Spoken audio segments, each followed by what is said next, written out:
gente é apenas uma opção de financiamento para advogado e para o credor, para o titular da ação.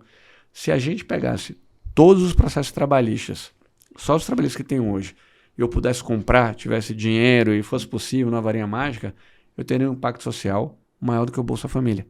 Então, o quanto isso ia impactar a economia, o quanto ia desafogar o judiciário de processo, o quanto isso não seria legal como um todo. Obviamente que a gente está aqui no campo das hipóteses, ninguém consegue comprar todos os processos trabalhistas, mas o meu sonho, para muito além de dar retorno para o meu investidor, dar retorno para as pessoas que apostaram e apostam na ProSolute, é aquilo que eu posso deixar de legado, que provocações a gente pode ter, quais contribuições a gente pode dar.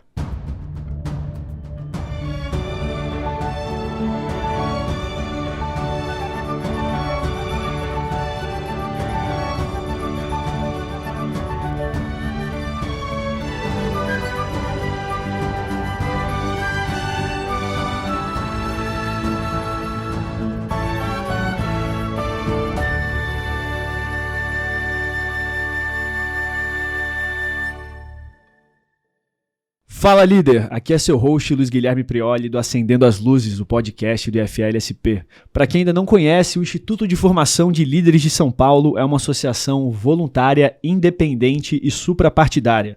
Ou seja, nos guiamos por princípios e não por partidos.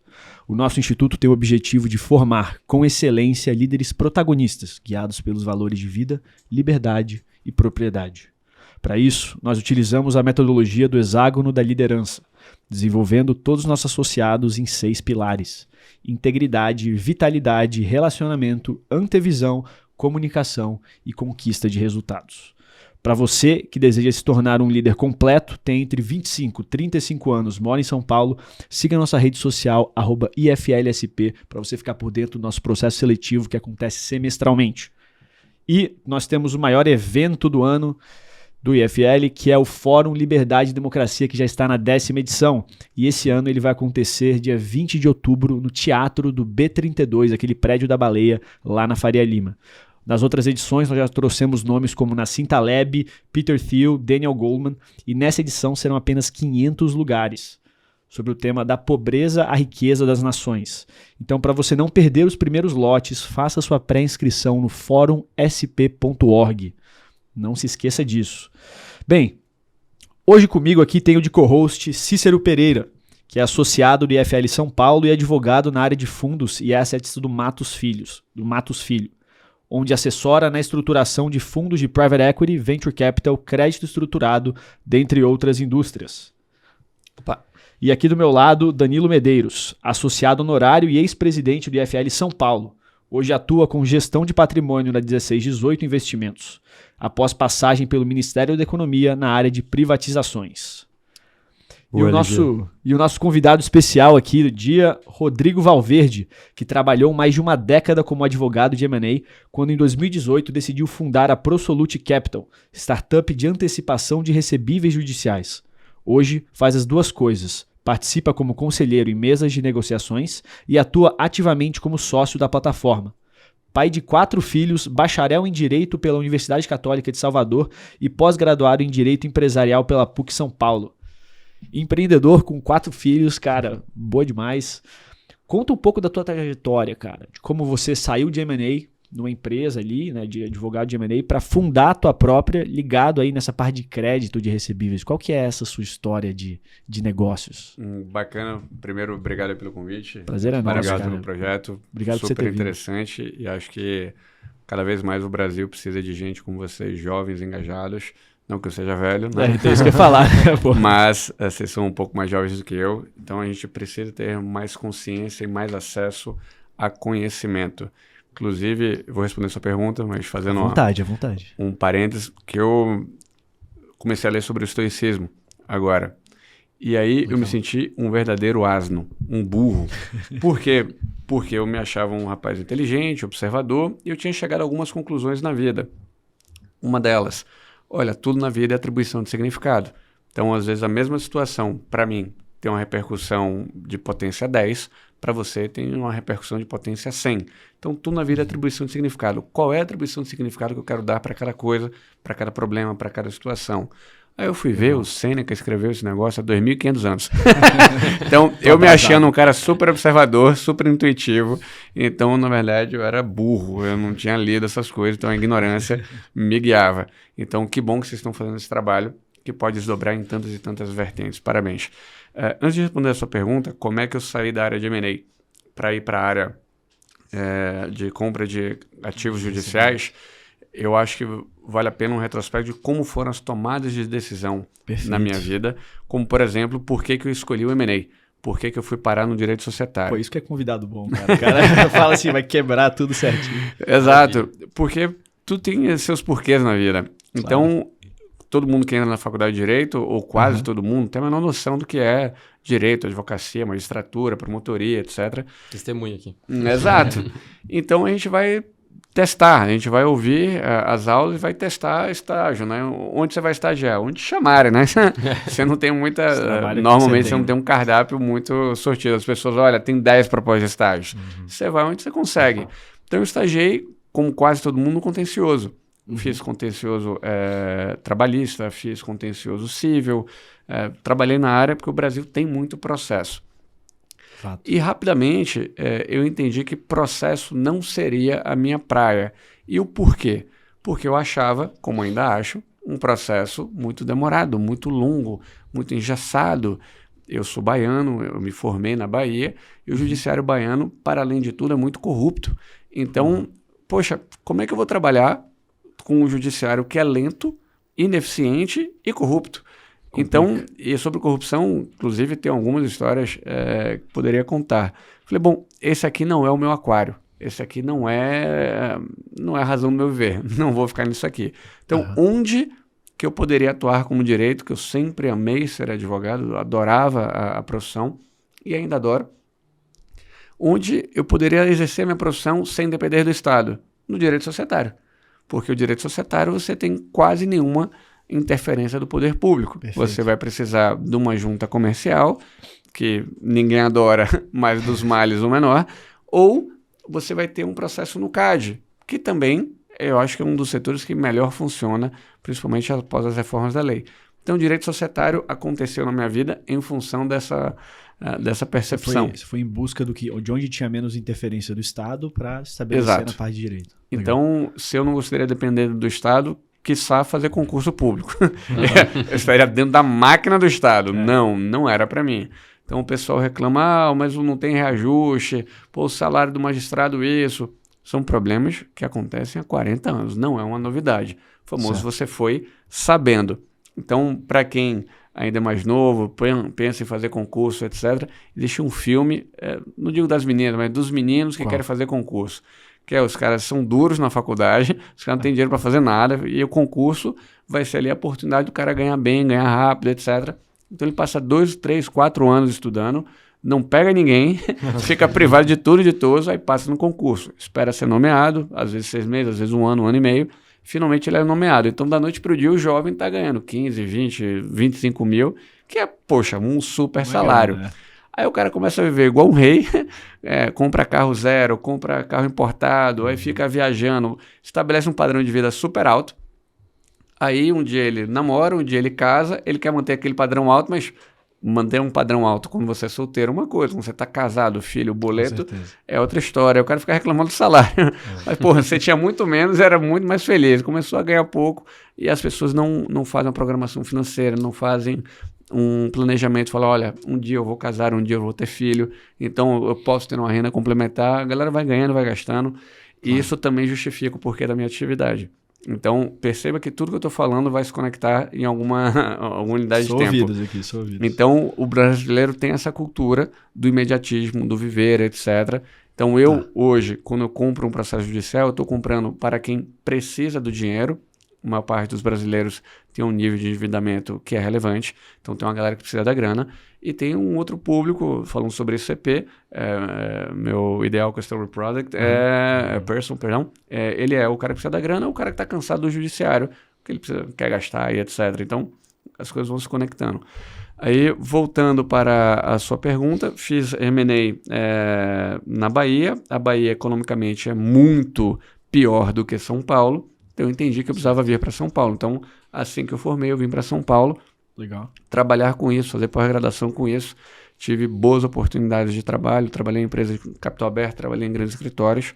Sentiu muita diferença nessa vinda aí da Bahia para São Paulo? Super. Na essência, a parte comportamental.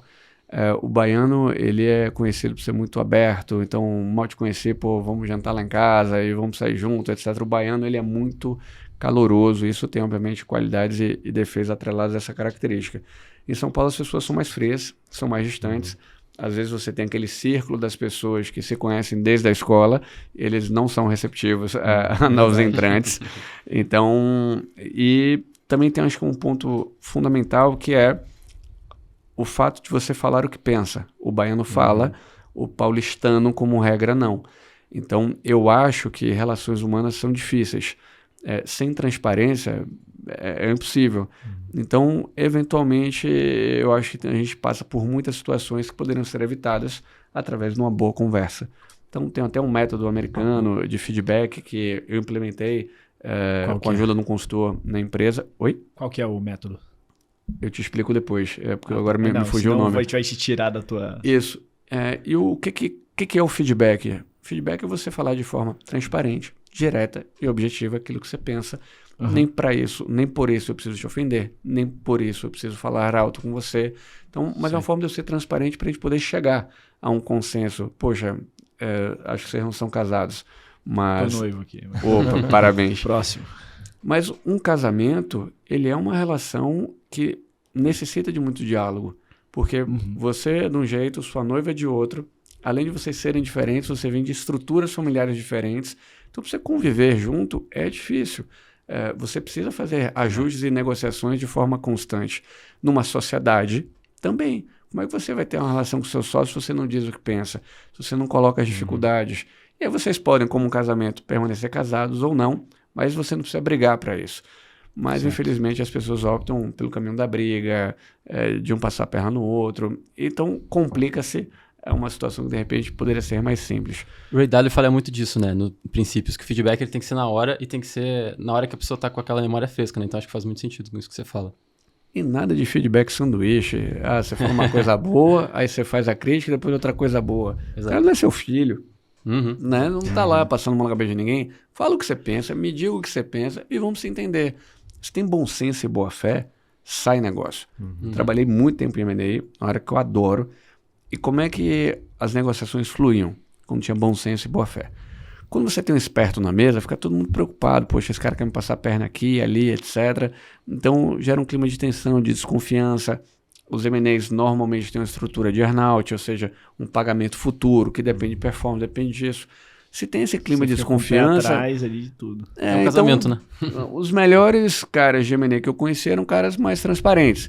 Eu quero isso, eu vou fazer desse jeito, esses são meus limites, isso aqui eu não posso fazer. Então as relações fluem. E uma das razões pelas quais eu fui um cara bem sucedido na área de M&A, porque eu tentava sempre chegar no sim. Como é que o sim é possível? Porque é muito fácil e é muito cômodo você falar não, isso não pode. Tem uma história tradicional aqui de São Paulo que ele é conhecido pelo não. Nada pode. Eu falei, pô, se depender de você para fechar o M&A, eu não vou fechar nenhum, porque tudo é risco. Então, você nasceu no Brasil. Então, risco faz parte do seu dia a dia desde sempre. E o fará para todo sempre. Então, como é que eu lido com esse risco? Como é que eu mitigo esse risco?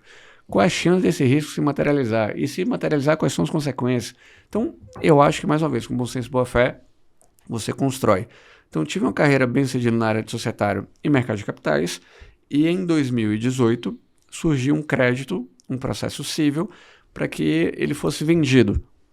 Eu, inicialmente, fui ajudar a família detentora desse crédito a vender o crédito. Bati em algumas casas, eram 10 casas à época, e hoje também não é muito diferente disso, que compravam processos cíveis. Hoje um pouco mais. E essas casas olharam o processo e falaram, olha, o caso é bom, só que o valor é pequeno, não compensa para a gente olhar esse caso. Tá. Eu falei, bom, pequeno para você, não é pequeno para mim, resolvi comprar aquilo na física. Qual que era o valor, só para a gente ter uma ideia? 2,5 milhões.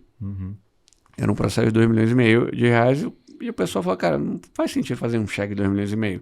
Depois eu fui entender o porquê. Eu já vou explicar o porquê. Que foi a dor. Como é que esses caras ganham dinheiro? Esses caras precisam levantar muito dinheiro. Então precisa ter pelo menos 1 bi de real para cima Então você tem as casas com 14, 17 bi, 6 bi de real, bastante dinheiro. Porque ele tem um FII de administração de 1 a 2%.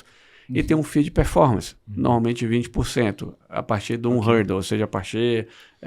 CDI mais 6, por aí. De uma base, CDI mais 1, CDI mais 6, tanto faz. Então, como ele precisa levantar muito dinheiro para pagar aquela estrutura, então ele precisa alocar muito dinheiro. E você analisar um processo de 2,5 milhões ou um processo de 25 milhões, é igual. É o mesmo número de páginas. Você está mudando ali o valor. O número de recursos é igual, etc. Então, é por isso que aquelas casas não olhavam como continuam não olhando esse middle. Então, eu entendi que, poxa, de onde saiu esse, deve ter outros. E o Brasil é feito muito mais de pequenas e médias empresas do que de grandes empresas. Ele é muito mais composto de pessoas que ganham 5, 10, 1 mil, 5 mil, 10 mil, 20 mil reais do que pessoas que ganham 1 milhão, 3 milhões por ano. Certo. Os valores dos processos, portanto, tendem a ser a quantidade de processos, valores mais baixos.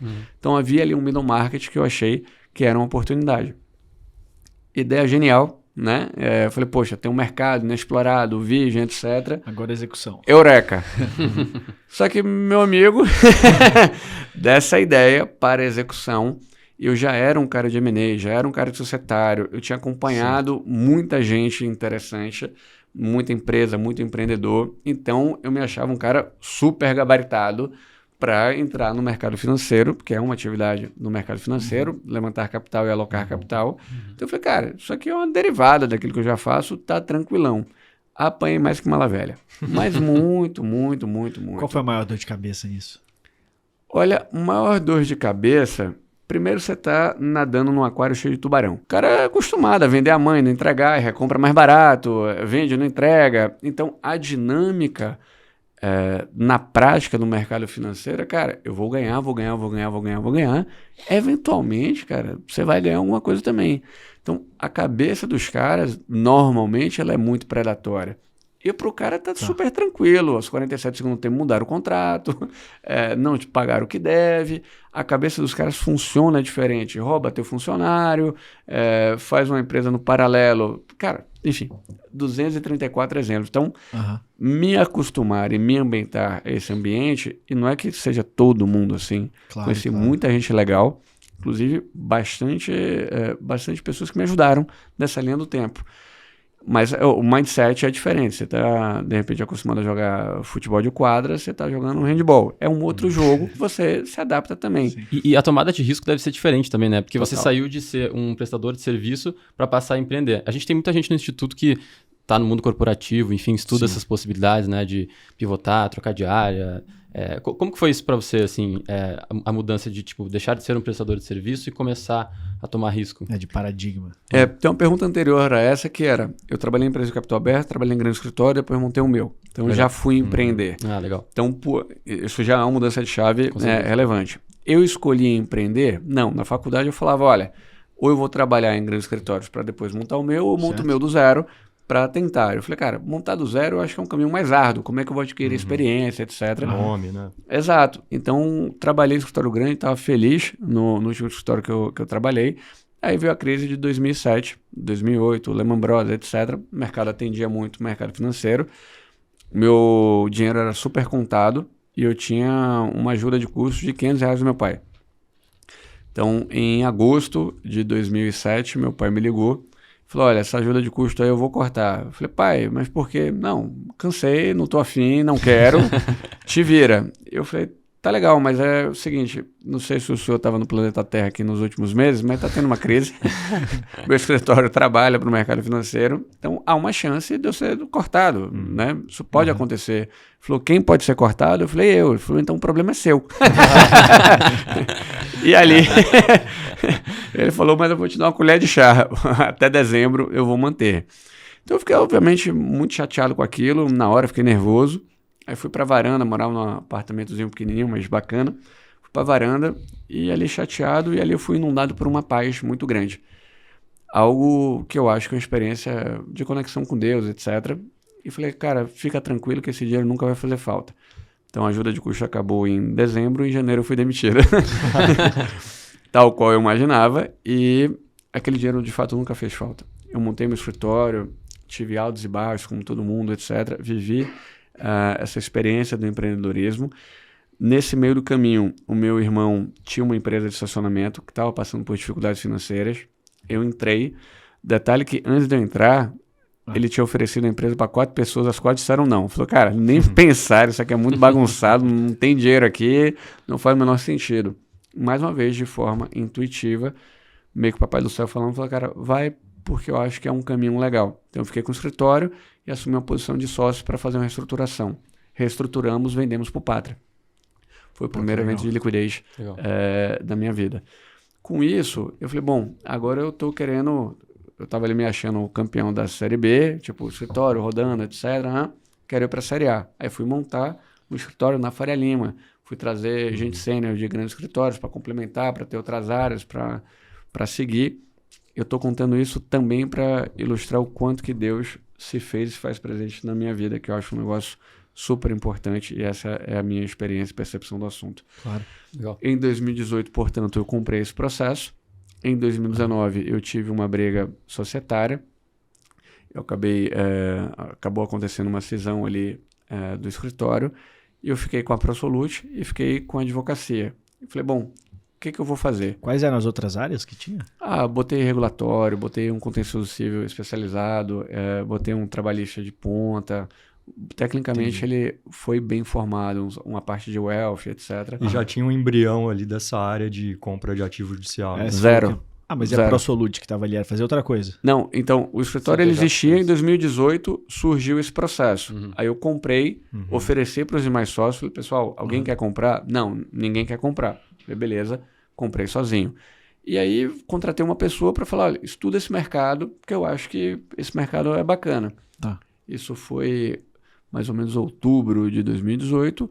Essa briga societária aconteceu como março.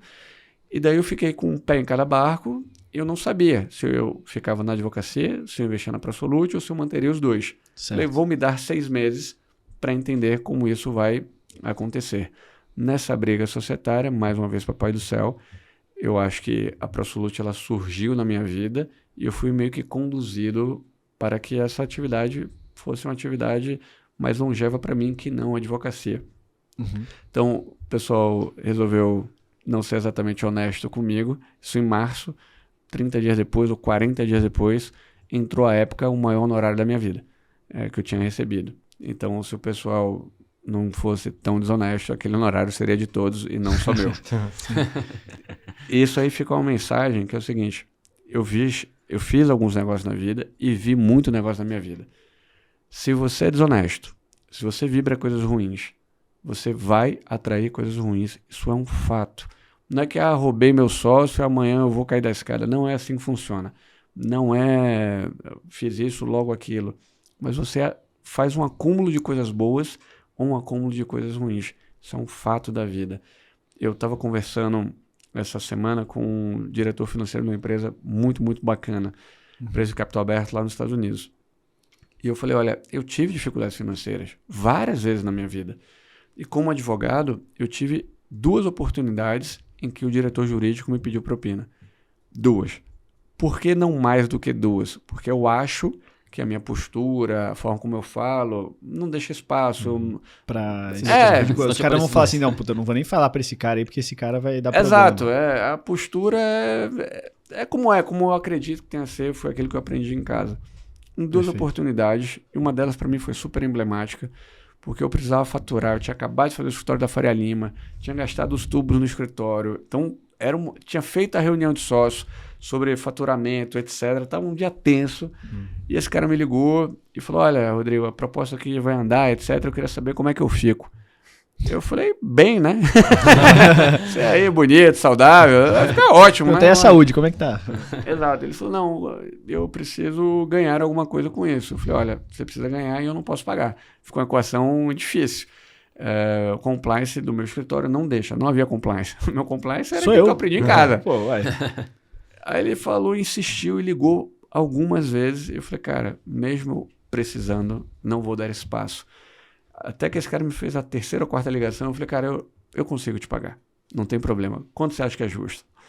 10%, 15%, o que você acha? Não, 10% tá bom. Então Então, beleza, eu vou constar na proposta de honorário. E eu era um cara que me conhecia, 10, 12 anos. Tipo, Caramba. minha sogra é chefe de cozinha, tem um restaurante na Bahia super famoso, Casa de Teresa. O cara ia direto no Casa de Teresa, frequentava. E o cara me pediu propina. Eu falei, cara, não dá. Então, pra mim não funciona. Você mandou a proposta com os 10% a mais? Não, a proposta nunca foi.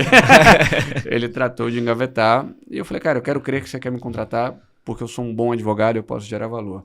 E, diretor jurídico de empresa, não é nem setor público, né? A gente acha que a propina vem só... Não. O setor privado, ele Caraca. é bastante corrupto. A gente foca no setor público, mas o setor privado é tão corrupto ou mais. O arquiteto que fez minha casa é um ladrão, inclusive. A vantagem é que aí, nesse caso, o prejuízo fica privado, né? Não fica... Exato, não é de coletivizado. todos, socializado. O arquiteto fez minha casa, ele passava os orçamentos. Por acaso eu fui conferir porque era Black Friday. Eu liguei para a loja e falei, esse sofá e tal, qual é o preço? Tanto. E era, sei lá, 40% mais barato. Eu falei, tá no Black Friday, é por isso? Não entrou no Black Friday, não. Isso aí é um clássico. Olha só.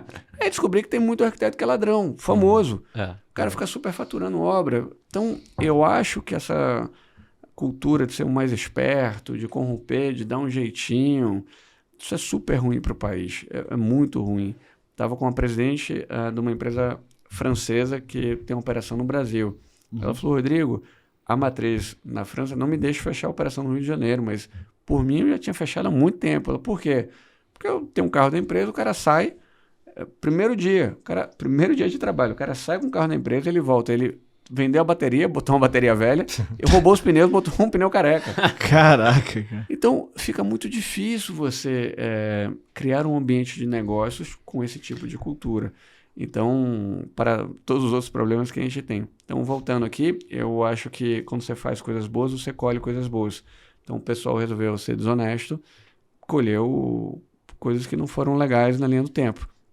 Então, até hoje patinando, e todo ano eu estou melhor do que o ano anterior.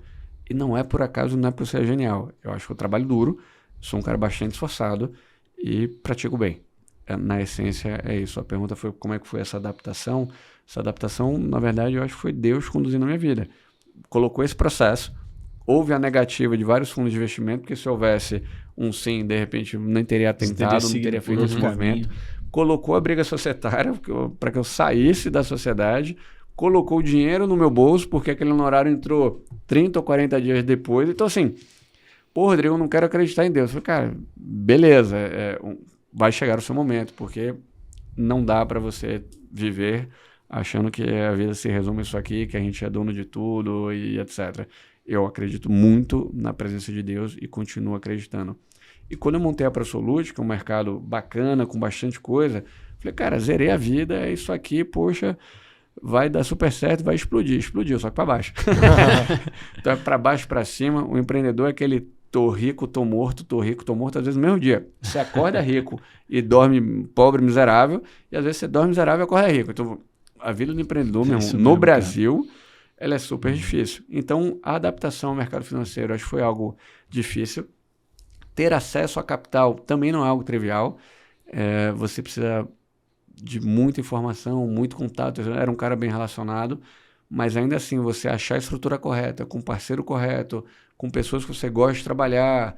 Poxa, aí também na ProSolute tentaram me roubar também, aí montaram empresa concorrente. Então, isso faz parte da vida. Tipo, pessoas que você contrataram, saíram e montaram isso, e me roubaram, e tentaram roubar, e uma porra de coisa. Mas, lendo sobre Marco Aurélio, um dos caras do estoicismo, ele também fala isso. Eu fui o quê? O privilegiado? Só eu fui roubado na vida. Não! Há 10 mil anos é assim, os próximos 10 mil anos também será assim. Então, é da natureza humana. E outra coisa que eu aprendi é o seguinte, todo canalha tem uma desculpa. Todo canalha tem um argumento. Não, eu dei em cima da sua mulher, mas ela estava me olhando. Cara, não tem mais. Você deu em cima da minha mulher, cara. Para, não dá. Eu te roubei, mas... Que racional é esse? Que lógica é essa? Mas, falando da ProSolute, falando de ativos judiciais, eu acho que tem uma grande ansiedade do mercado das pessoas. Poxa, eu quero trabalhar com isso. E no papel é muito mais simples do que a prática, quase como regra. Mas...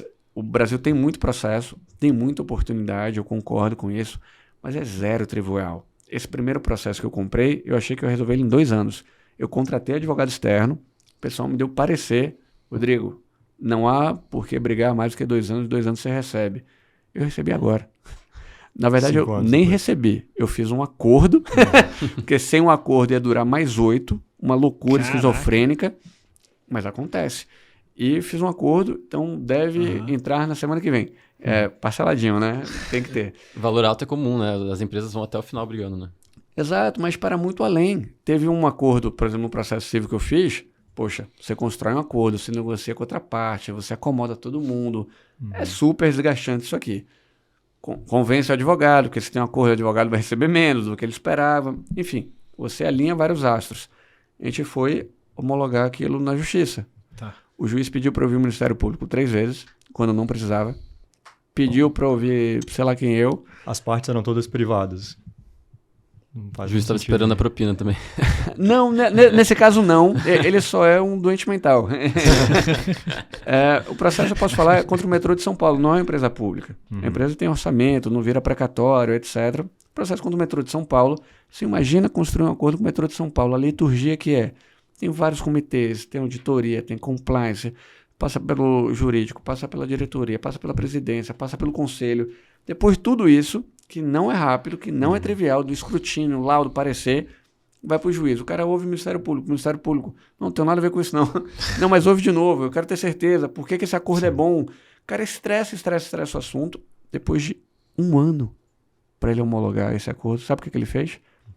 Deu uma decisão, falou, olha, eu estou extinguindo o processo sem resolução de mérito. Você fala, hã? Não dá para entender. Então, na minha cabeça, de M&A, cara privado, lidando com privado, cara, você quer um suco de melancia ou um suco de maracujá? Não, eu quero um misto quente. Você fala, como? Não dá para entender. Então, esses juízes, eles tomam algumas decisões e têm algumas posturas e nada acontece. Ele não é punido, ninguém quer processar ele porque tem outros processos com ele. E se você forçar muito a barra, sabe o que vai acontecer? Uma aposentadoria compulsória, ele ganha a mesma coisa. Então, ele tem um incentivo para fazer o que ele quiser, porque não sabe que isso vai ser punido. Bom, dessa decisão, teve que agravar, mais 3 anos. Então, e você que tomou dinheiro emprestado para comprar aquele processo e que precisa devolver? Entende? Olha como essas coisas... Esse juiz, ele não tem a consciência que aquela decisão não impacta só aquele processo, impacta toda uma sociedade. Então, eu acho que a gente vive um momento com mais acesso à informação, que seria ótimo que as pessoas entendessem, quase que um efeito borboleta, que aquilo que você faz aqui impacta outras pessoas que estão te vendo, que estão te assistindo, que estão acompanhando, estão pensando em operar Brasil, pensando em investir no Brasil. Então, na área trabalhista, eu compro bastante processo trabalhista. Então, tem juiz, é raro, mas eventualmente acontece. Olha, eu não aceito a cessão do crédito trabalhista. Mas... meu amigo, desde quando? Você pode fazer isso? Você pode aceitar ou não. Está no Código Civil. O TST já validou esse troço. O TST já perguntou a OAB se pode. Caraca. Pode. Mas, aí você fala, poxa, que problema que eu estou vivendo. Mas como saiu a reforma trabalhista, vários juízes falaram, eu não vou aplicar. Mas é opcional? Então, o Brasil, ele tem pessoas que ainda pensam... não é nem fora da caixa, é fora da galáxia, né? Ele pensa diferente e nada acontece. Um cara desse deveria ser punido, porque ele prejudica todo mundo. Então havia uma discussão no passado, acho que hoje pode até existir, mas seria um caso muito especial. Olha, quando há cessão do crédito trabalhista, ele mantém a natureza de um crédito trabalhista ou não? Ou vira uma questão civil? Ora, se você muda a natureza do crédito trabalhista para o civil, o que acontece no civil? Um prazo muito maior. O processo trabalhista ele tem começo, meio e fim. O processo civil não. Você sabe que ele começa, você não sabe nem como, nem quando ele termina. Agravo interno, reclamação no STF, João, José. É um pânico. O advogado trabalhista de contencioso, ele é meio gênio, é meio louco. Porque é impossível você saber operar esse sistema com exatidão. Então, realmente fica... A gente fala muito de império da lei aqui no IFL, né? Então, se você ter sobre aquela mesma área um set de leis que funciona daquela mesma maneira. Só que do jeito que você fala, né? Essas informações que você está trazendo, você vê que tem vários bolsões de qualquer pessoa interpretando a lei como ela quer e como isso afeta. E E como você usa isso? Como você se planeja? Dado que você está comprando processos trabalhistas, você está em cima dessa indecisão, e além de você estar em cima dessa indecisão, você tem que ainda depender do juiz. Como você consegue transformar isso num investimento rentável, né, para as pessoas, para o dinheiro que você vai captar, para fazer essas ações? Como que você traz essa segurança? É uma boa pergunta, e aí eu te respondo com horas de quilometragem, horas de viagem. Eu rodei bastante, comprei bastante coisa, acertei, errei, etc., até criar um track record. E é legal que as pessoas querem fazer ativo judicial, mas fala, poxa, a ideia é boa, mas quem vai operar? Não tem que opere. Ah, você quer operar? Legal. Quanto você quer ganhar? Eu quero ganhar X, etc. Legal. Você tem experiência? Não. Pô, então volta para estaca zero. Então fica meio que o ovo e a galinha. Tive que usar muito capital proprietário para criar experiência. Depois fui fazendo Family and Friends até chegar ao ponto de ter uma estrutura de capital, de ter bons investidores que permitissem isso. Então hoje eu fico brincando que eu me tornei um médico velho. Sabe aquele cara que você abre a porta e fala, ih, é menisco. Então a prática faz com que você fique mais versado no assunto. Entendi. Então, a gente escolhe o tipo de processo, contra quem comprar, que tipo de matéria. Na essência, eu gosto de comprar prazo, não de comprar tese. Pô, Rodrigo, criei uma tese nova, legal. Quando essa tese virar uma tese realidade... nova seria, eu estou processando por uma razão diferente? Sim. Dá um exemplo. Eu não sei se esse prédio aqui tem gerador, mas advogados trabalhistas desenvolveram uma tese que, olha, se tem gerador no prédio, o gerador pode explodir, então... todo mundo tem direito a um adicional de periculosidade. Isso é uma tese, que, por sinal, vingou. Vingou e está vingando. Então, o Brasil ele é criativo com relação à criação de leis e a aplicação das leis. Então, tem teses novas surgindo todos os dias. Agora, eu estava hoje com um diretor jurídico de uma empresa internacional que opera Brasil. 85% dos processos no mundo são no Brasil. Poxa, só a gente está certo.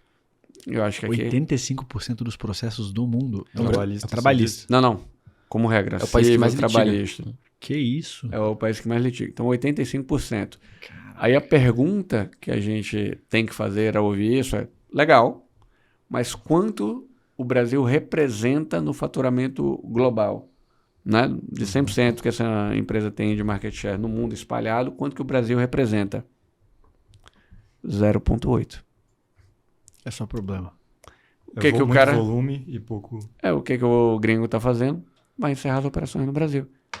Então, aquele juiz civil ou trabalhista que contribui para esse ecossistema predatório, anti-empreendedor, onde você tem pessoal de esquerda, governo de esquerda que acha que o empresário é um malvado, aí esse empresário vai saindo do país, ele deixa de empregar pessoas, ele deixa de ter atividade econômica aqui, portanto deixa de recolher impostos, e a gente vai cada vez mais se tornando um país de commodity. O famoso custo Brasil, né? De 1.500 para cá, o que mudou? A gente continua exportando matéria-prima. A gente não tem tecnologia. Estava conversando com uma mulher que importa tapetes da Índia. São tapetes reciclados. Matéria-prima são garrafas plásticas. Falei, poxa, o Brasil tem muita garrafa plástica, não faz aqui. Não tem tecnologia. Porque as pessoas não investem em tecnologia porque é difícil. Você quer trazer um equipamento, a aduana é ruim, o imposto é ruim. Você não sabe que imposto você tem que pagar. E aí você tem algo que eu aprendi na faculdade de Direito, que é a coisa julgada. Você não discute duas coisas na Universidade Católica, foi o que eu fiz. A existência de Deus e a coisa julgada. Aí o ministro recentemente falou, o pessoal apostou na coisa julgada. Poxa, era uma aposta? Para mim era algo que você não mexer em nenhuma condição, sob nenhuma hipótese. Qual que é o grande problema para além de terem mexido na coisa julgada sob o ponto de vista tributário? Você é um precedente para mexer em qualquer coisa. Então, o crime deixou de ser crime. Então, agora eu te prendo, agora eu te solto. Então, o judiciário, o legislativo, o poder público como todo, eu acho que está num momento super difícil no Brasil. Eu olho com bastante ressalvas, esse é o copo meio vazio. Porque usaram a Lei da Segurança Nacional para processar uma porrada de bolsonarista. Aí o Bolsonaro falou, então vou processar o Felipe Neto pela mesma Lei da Segurança Nacional. Aí o STF, olha, Lei da Segurança Nacional não se aplica. É uma lei da época do regime militar, etc. Então vale para um, não vale para outro. A justiça tirou a venda, né? O pessoal prendeu um deputado federal no exercício do mandato porque ele postou um vídeo no YouTube. Eu não estou dizendo que aquele vídeo está certo ou que está errado, Mas aquilo é um absurdo. A prisão do Daniel Silveira, a condenação dele, um absurdo. A condenação de 8 anos e tanto, que é para poder começar no regime fechado. Tudo isso é um absurdo. Aí Bolsonaro, aí vai dar acho que foi um indulto para ele, o da graça, anistia, enfim, não lembro o termo técnico. Mas qual que é o precedente? Apesar de ter achado um absurdo que o STF fez, você abre um precedente para o presidente do momento falar: meus companheiros, todos eles presos, condenados, PCC, quem for, cara, tá todo mundo liberado aqui porque eu dei perdão, porque... Então, eu acho que a gente está num momento muito ruim, muito delicado. E qual que poderia ser o copo meio cheio, né? Você falou de um Te copo explico. meio vazio. Qual que seria, então, a capacidade que a gente pode olhar isso de uma maneira positiva, usar esse ponto de inflexão aí como algo... Eu acho que não necessariamente a partir daqui, mas como eu falo com muita empresa, muito empresário, e tem um tom crítico, como eu acabei de ter aqui com relação ao judiciário, qual que é o copo meio cheio? A economia, apesar dos governantes, vai continuar dando super certo. A taxa de desemprego caiu. A inflação no Brasil é uma das menores do mundo. O Brasil se recupera rápido. É um país gigantesco que exporta. O setor do agro é meio que descolado da realidade do Brasil. Continua produzindo, continua investindo em tecnologia, continua exportando. Certo. E o Brasil tem muita oportunidade. O Brasil é os Estados Unidos, às vezes há 20 ou há 40 anos. 20 a 40 anos de atraso, depender da matéria. Então, tem muita coisa por fazer. Fizemos a lei do saneamento, que o governo atual, enfim, queria voltar atrás nesses ensaios lunáticos e contra o país. Mas a lei do saneamento abriu um catatal de oportunidade. O ministro Tarcísio, à época, hoje o governador de São Paulo, ele anunciou, são 400 bilhões de reais em investimentos já contratados para saneamento. Eu não sabia, mas o Rio Grande do Sul Caraca. tem... Alguém sabe dizer qual é o percentual de casas que tem esgoto tratado no Rio Grande do Sul? Nem ideia. Eu acho que o número no Brasil era alguma coisa em torno de 50%, né? Rio Grande do Sul. Então, 30%. Eu considero o Rio Grande do Sul um estado rico. 20%. Caraca. Você está dizendo que 80% do esgoto produzido todos os dias há décadas não é tratado. A gente poluindo em larga escala. Aí vem uma bestalhada no ator da Globo, a queimada do Pantanal, do Bolsonaro. Eu não sou um bolsonarista, acho ele um presidente medíocre, inclusive. Porém, essa narrativa, através de argumentos rasos, só prejudica o Brasil, só gera ruptura. A gente quer o melhor para o país. E o melhor para o país é, por exemplo, uma lei de saneamento, feita no governo Bolsonaro. O governo Bolsonaro ele priorizou muita iniciativa privada, permitindo investimento privado, que é muito interessante. Por exemplo, a independência do Banco Central foi super bem visto. Então, o PT, eu acho que ele tem medidas e comportamentos muito ruins para com o país, mas o Brasil, ele é tão grande, ele é tão bom, ele é feito de gente tão boa, que o Brasil sobrevive e sobreviverá. Então, eu acredito... do Estado, né? Chico Buarque, né? Apesar de você. Então, eu acho que as previsões pessimistas com relação a esse governo não vão se materializar. A Bolsa saiu de 100 mil pontos, está em 120 mil pontos. Eu acho que ainda deve andar mais. Eu não acho que, por exemplo, o ministro do Radar vai ser um ministro ruim. Ele parece preocupado, ele parece um cara tentando medidas que sejam interessantes para o país. Vai acertar em tudo? Obviamente que não. Mas eu acho que tem muito mais receio na mesa do que realidade. O governo começou mal, falando muita bobagem, quero revogar a lei do saneamento, quero demitir o presidente do Banco Central, coisas muito ruins e contraprodutivas. Cara, já foi, vamos olhar para frente, vamos fazer coisas melhores.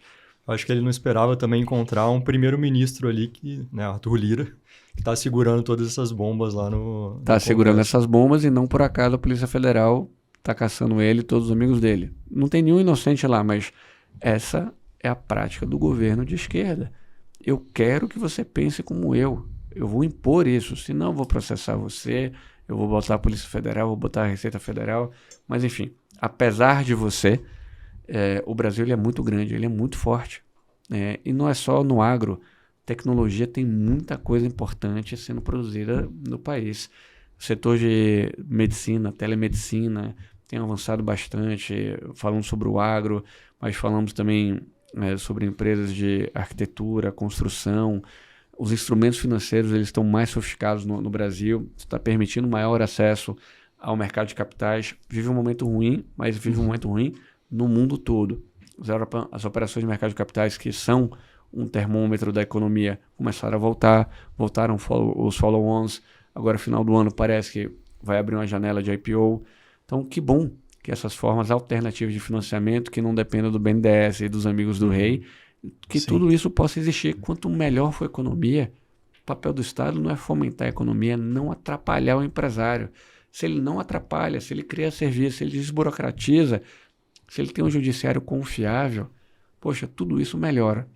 Você falou, né? O Brasil é o país que mais litiga. Tá aí também muita oportunidade para essa área de ativos judiciais, né? Você vê que não tem oportunidade não, deixa para a Absolute sozinho. É um mercado muito complicado. Muito... Você enxerga que deveria haver quase que como uma iniciativa como teve na área de saneamento, assim, de tipo a gente melhorar o judiciário, porque hoje a gente é o país que mais litiga, mas apesar disso, a gente vê outras economias que litigam muito pouco com o mercado de investimento em ativos judiciais muito maior que o nosso, né? A gente não tem informação, a gente não tem muitas gestoras ainda. Você vê que existe espaço para melhora do judiciário também para melhorar esse mercado? Tem, e eu, Rodrigo, na pessoa física, enquanto Absolute, pessoa jurídica, a gente gostaria de deixar um legado. Eu acho que nascer, crescer, enriquecer e morrer é muito pobre para estar na lápide de alguém. A gente, de fato, tenta deixar um legado. Uma das iniciativas que eu estou tentando já há algum tempo emplacar é, olha, quais são as varas do judiciário que estão mais congestionadas? Vamos contratar estagiários e colocar à disposição. Tem presidente de tribunal que nem quer me receber. Não, mas você trabalha com isso. Eu falei, mas eu não tenho nenhum processo ali. Vamos fazer o seguinte, contrata você. O estagiário que você quiser, do jeito que você quiser, e eu pago essa conta, ou eu ajudo a pagar essa conta. Não temos interesse. Então... Você está querendo pagar o cara ali. Não... Mas de que forma a gente pode melhorar? Fala quais são as varas que o processo é físico, eu quero pagar a digitalização. Eu não quero um benefício para o Rodrigo, eu quero um benefício para a sociedade. Então a gente tem hoje um judiciário muito ruim, eu tenho um incentivo para não te pagar. Se o processo seu vai demorar 10, 15 anos, vou pegar esse 1 milhão e daqui a 15 anos nem sei se eu estou vivo. Houve uma mudança no processo trabalhista que é muito ruim, eu não estou defendendo o direito do trabalho, a justiça do trabalho como ela é. Eu acho que tem muita melhoria, inclusive para o ambiente de negócio no Brasil, que deveriam ser feitas, para muito além da reforma trabalhista que aconteceu.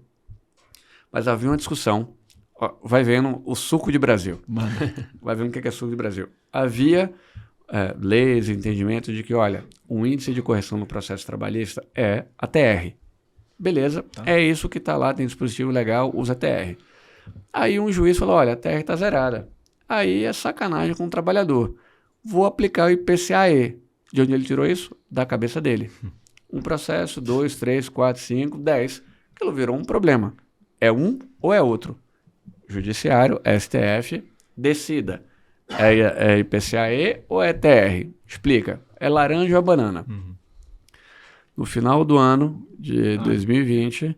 Gilmar Mendes saca da cartola, depois da saída de um ministro que foi aposentado, ele sacou, cara, não é nenhum nem outro, é Selic. Mas isso nem foi pedido. Caraca. Ele aplicou Selic porque a Selic era 2%. Cenário de hoje, o processo trabalhista ele é corrigido a Selic. Qual que é a implicação prática disso? Imagina que eu tenho 1.000 funcionários. Imagina que eu vou fechar essa fábrica, eu sou a Ford, eu vou fechar essa fábrica, quero construir uma fábrica no Maranhão, ou sair do Brasil, tanto faz. Eu tenho que pagar lá, vou chutar um número, tá? 100 milhões de reais de verba rescisória para demitir todo mundo. Só que eu estou precisando de dinheiro para construir uma fábrica. O que eu faço? Eu não pago ninguém. Por que eu não pago ninguém? Eu pego esses 100 milhões, coloco na nova fábrica. Aí, a maior parte das pessoas, não é todo mundo, vai me processar, porque nem todo mundo processa. Então você já tem um ganho. E perceba que se esse cara ganhar, vai receber esse processo daqui a 5, 6 anos, mais ou menos esse um tempo, só que é uma dívida Selic. Então é como se eu estivesse indo no banco, tomando uma dívida Selic. Em cima do empregado. Exato. Então, de onde saiu os juros de mora? Qual foi o objetivo com a criação dos juros de mora? Eu quero te punir por você estar litigando. Quero punir por você não estar pagando aquele dinheiro que você pegou na minha mão, você não está me pagando corretamente a minha verba trabalhista. Quando o pessoal falou, olha, é Selic, e no conceito da Selic já há os juros de mora, você perdeu a punição. Então, eu, empresário, tenho um total incentivo de não te pagar. Então você cria um cenário perverso. Existe um entendimento que quando você tem um direito, você não consegue exercer esse direito, equivale a dizer você não tem esse direito. Então imagina que eu falo para você, falo, olha, eu te deixo usar a minha Ferrari. Você pode usar quando você quiser. E eu tranco a garagem. Então, a gente tem um sistema que é pouco inteligente, com muito processo.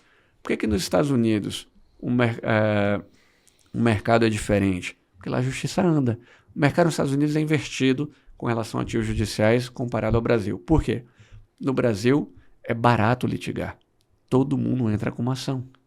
E já foi de graça, né? Porque depois da reforma, da mudança de lei, o trabalhador que perde, né? Passou a dever sucumbência. Dever sucumbência. Sim e não. Sim, isso foi aprovado. Não, isso não vale mais. Não está mais sendo colocado em prática. Não, o STF disse que não vale. Porque coitado do trabalhador. Então, tem uma frase bacana que é: em 7 dias, absolutamente tudo pode mudar no Brasil. Em 7 anos, nada muda. Então, em 7 dias mudou. Teve sucumbência. O que aconteceu? O cara parou de pedir 100 coisas, passou a pedir aquilo que ele entendia como correto. Agora não tem a sucumbência para o empregado, só que tem para o empregador. A consequência da reforma trabalhista nesse aspecto foi deixar o processo ainda mais caro. E quem ganha o dinheiro? O advogado. Então, o país, às vezes, ele tem comportamentos que são esquizofrênicos. Estados Unidos, eu ia dizendo, lá é muito caro litigar. Se eu quero processar, por hipótese, a Samsung, a Samsung tem um caminhão de advogados. Ele tem muita tecnologia, tem muito acesso, então ele vai chegar grande num tribunal. Então lá você tem o litigation finance, ou seja, eu vou buscar um financiamento para o meu litígio. Vou contratar advogados tão bons quanto, perícia, etc. Então vou para a briga grande. A empresa tira do balanço dela um passivo judicial e vende para um Não, essa empresa, ela quer brigar contra outra empresa. Então ela não tem recursos ou não quer usar o recurso para isso, ela se associa a um fundo de investimento e vai brigar contra uma grande empresa. Todo mundo lembra do escândalo do Petrolão, que só na cabeça do PT não existiu, mas o Petrolão, a ação demorou 2 anos dos acionistas contra a Petrobras. 2 anos. Pagou a multa. Lá nos Estados Unidos. É claro. E no Brasil? Então lá você tem um financiamento para litígio. Aqui é barato litigar, só que o processo demora. Então não está na hora da gente rever isso. Por que as mesmas empresas são as maiores geradoras de processos todos os anos? Será que não era mais barato para todo o sistema que ela mudasse a prática? Lembrando que quem mais litiga no Brasil é o Estado. Então, é a União, os estados e municípios. Vocês sabem, na prática, o que é um precatório? Um precatório é um suco de Brasil. Suco de Brasil. O que é um precatório? O Estado violou um direito seu. Exemplo, você tem uma fazenda, o cara resolveu construir uma estrada, enfiou o trator e você que procura a sua turma. Você entra com uma ação. 20 anos. 25 anos. Vocês têm 30, com 55 anos, você ganha. Caramba, 25 anos que eu fiquei sem minha fazenda, poderia ter vendido, poderia ter feito muita coisa. 25 anos. E aí você recebe? Não. Você recebe um cheque. Devo, não nego, pago quando puder. Isso é um precatório. O precatório não tem em nenhum outro lugar do mundo. Suco de Brasil. Te colocam na fila ali. Mas melhora. Esse suco melhora. Vamos botar aqui açúcar a gosto. Aí você não tem fila para pagamento. Aí era aquela bagunça, a Rosena Sarney passando os amigos, recebendo propina, né? Suco de Brasil. Beleza. Agora criou-se uma fila para precatório. Vem o ministro Paulo Guedes e fala, olha, devo, não nego, pago quando eu puder. Então todos os grandes precatórios ele reperfilou. Se eu tiver dinheiro, eu te pago. Então aquela previsibilidade sobre quando você receber deixou de existir. Então você tem 25 anos de briga, está ali mais 8 segurando seu precatório e esperando um dia vem. Esse um dia Paulo Guedes falou, cara, pode ser que não venha, pode ser que ele demore um pouquinho mais. Em contrapartida, você pode usar isso para pagamento de impostos atrasados ou outorgas, concessões, tipo do aeroporto, porto, etc. Então ele criou um mercado secundário. Então, eu, governo, não vou te pagar, mas eu aceito que você me pague com o meu título. Beleza. Entrou o governo novo e o governo novo não está aceitando. Nem que você use para outorga, nem para pagar imposto. Então, na Constituição, né? Ele não dá canetada. Então, é esquizofrênico. O que você fala para o investidor? Isso aqui é um país sério? Então, muitas vezes é difícil explicar Brasil para o gringo. Muitas vezes o gringo vai embora, mas ainda assim tem muita oportunidade. Quem paga essa conta? Toda a sociedade. Rodrigo, deixa eu te voltar um pouquinho lá atrás e te perguntar do início da ProSolute, né? Porque você falou que você meio que encontrou um nicho ali, né? Você comentou daquele processo de 2,5 milhões, que era pequeno para os grandes players desse mercado comprarem esse crédito judicial, né? E você comprou e começou a enxergar ali que tinha um mercado que não estava sendo atendido. E aí a pergunta é, se esse crédito era pequeno para os grandes players, e pelo que eu entendi, você atua mais ou menos nessa faixa, qual que é o pulo do gato aí? Qual que é enfim, a tecnologia que você usa para poder atuar com volumes maiores de processos, né? Mais quantidade, com cheques menores? Se eu te contar, eu vou precisar te matar. E todos os nossos ouvintes aqui. Essa mensagem se autodestruirá em 5, 4. Mas um caminho razoável de se ter eu venho do mercado financeiro, mercado de capitais. Então, olho o balanço das empresas. Então, olho o balanço e vejo quanto esse cara tem de passivo provisionado. Então, ali é um indicativo de que pode haver uma grande tese, pode haver inúmeros processos para serem comprados. Só que no Brasil, as pessoas não sabem que podem vender o processo. Então, tem todo um trabalho de convencimento, que a gente tem muita fraude. Então, você tem 20 leões para você matar, mas você tem 5 mil antas para você poder desviar. Então, esse é o trabalho do empreendedor. Ainda assim, suco de Brasil, eu recebi uma denúncia do Ministério Público. Olha, você está comprando ação trabalhista e não pode. Aí a gente pagou. Vem aqui a Curitiba que queremos falar com você. Você paga a viagem, paga a hospedagem, você contrata advogado, você explica o que você faz, fala, legal, vamos fazer um TAC. Um TAC? Como seria isso? Não, você para de comprar processo trabalhista, você paga em dobro tudo aquilo que você comprou e não faz mais isso. Falei, caraca. Matou teu negócio. Falei, mas por que eu faria isso? É algo ilegal? Não entendi. Não, mas eu quero que seja assim. Eu falei, bom, então não temos um acordo. Ele entra com uma ação, o juiz aceita, aí depois vê aquela bizarrice e dá uma sentença dizendo, cara, promotor, tem nada a ver isso aqui. Aí esse promotor recorre, aí você vai para o tribunal, aí você contrata advogado. Olha quanto tempo eu gastei e ganhei. Mas quanto tempo eu gastei, energia, foco. Olha a instabilidade que gera para investidores que não conhecem o dia a dia, que é a primeira vez... Por que esse mercado cresceu no Brasil? Porque a Selic foi a 2. Esse mercado não existiria com a Selic a 14. Selic a 14, você vai tirar seu dinheiro para comprar processo? Ah, não vai. Não vai, ele seria muito menor. Com a Selic a 2, o pessoal precisou criar novas oportunidades de investimento.